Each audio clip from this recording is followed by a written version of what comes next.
In the United States, August was behind the curve compared to a year ago because the Memorial Day weekend moved into September this year. Losing those very important sales days hurt this year's count as the market attempts to recover. Dealers continue to complain of low inventory, further slowing the recovery. With all those negatives, the month finished up higher than expected.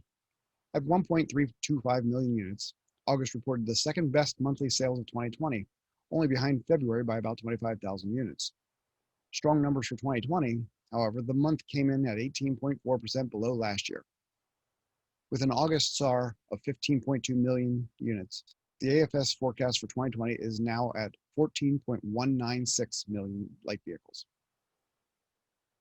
American Honda sales were down 15.6%, with the Honda brand's loss of 16.2%, pulling down Acura's 10.2% drop. A 31.4% crash in Accord sales and an uncharacteristic 18.6% fall in CR-V sales did most of the work pulling down the overall numbers, while the only positive number was an 80-unit gain from the Acura RLX. Volvo was up 12.9%, with gains from all its models except for the XC90. Year to date, the XC40 is up, however, all other models are lagging behind 2019. Toyota reported a down month, with the Toyota brand off 24.6% and Lexus down 9.5%.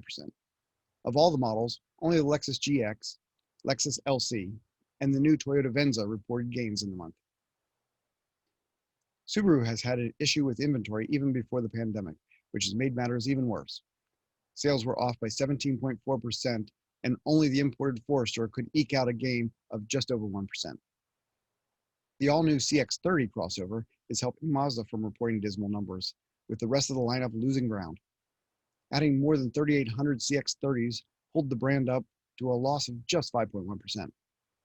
Likewise, the new Seltos crossover, with its 5,300 units sold, kept Kia's losses at just 6.1%. The new Venue and improved sales from the Little Kona and the Big Palisade were not enough to offset the large drops from the Elantra and Tucson, as Hyundai slid 8.8% in the month.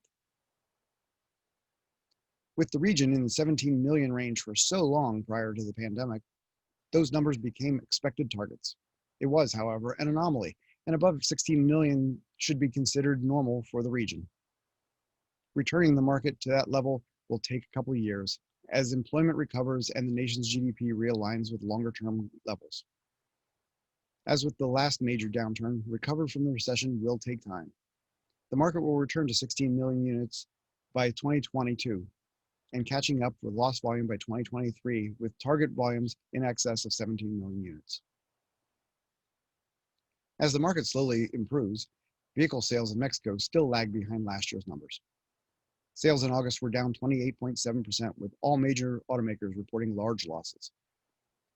Fiat Chrysler led the way with a 46.8% reduction in sales, followed closely by Ford losing 45.1% in the month. The other big players were Volkswagen down 36.9%, GM down 29.7%, Toyota down 26%, Hyundai down 27.4%, and Nissan down 26.4%.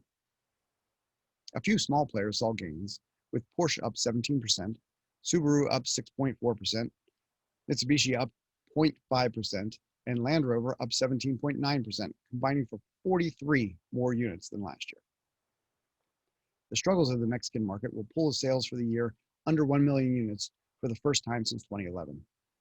While sales are down almost across the board in Mexico, Nissan's Versa subcompact, NP300 pickup, and March subcompact took the top 3 positions in the sales race. Kia's subcompact Rio beat out GM's 2 best-selling models to take 4th place. Among the few vehicles topping last August's sales were Nissan's compact Sentra and Honda subcompact City, along with the new Chevy Onix, Kia Seltos, Mazda CX-30, and Volkswagen T-Cross.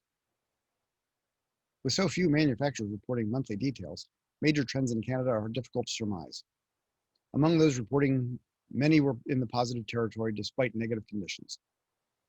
Up more than a quarter, Volvo sales passed 1,000 units for August. Kia saw its sales rise 15%. Making up for a slow July, Subaru sales last month jumped 11.5%, with the brand's best ever August, with records set for the Forester, Outback, and Ascent. Hyundai just bested last year with a gain of 0.4% in the month. On the negative side, Honda was off 16%. Signs that the post-pandemic recovery is not as strong as many believed have appeared in China. Retail sales in the world's largest light vehicle market rose 1.2% in May, before falling 8.5% in June, and then improving 7.9% in July. Early results for August show a market loss of about 4%. With the huge losses in the first quarter, the year through August will be off by more than 20%. Commercial sales have improved, but much of the larger consumer side of the market continues to drag the industry, and 2020 will mark the third straight year of slower vehicle sales. Outside of another huge market disruption, this year should be the trough, with 2021 expected to grow for the first time since 2017. Troubles in South America continue. Sales in Brazil are struggling to get through the pandemic as well, and Volkswagen admitted as much. CEO for Volkswagen Latin America expressed his outlook that the company's sales would be down by as much as 35% in 2020, which he believes to be better than the industry average. Market leader Volkswagen, buoyed by updated and new models, has gained market share this summer. Despite the positive news, the company expects to reduce headcount by as much as 35%. For more details on AutoForecast Solutions market analysis and forecasts, sign up for any level of our products. Clients receive various regular reports, including the industry standard AutoForecast monthly. Check out our website, give us a call, drop us an email, follow us on Twitter, LinkedIn, and Facebook, and of course, subscribe to our YouTube channel for more information. Until next time, I'm Sam Fiorani.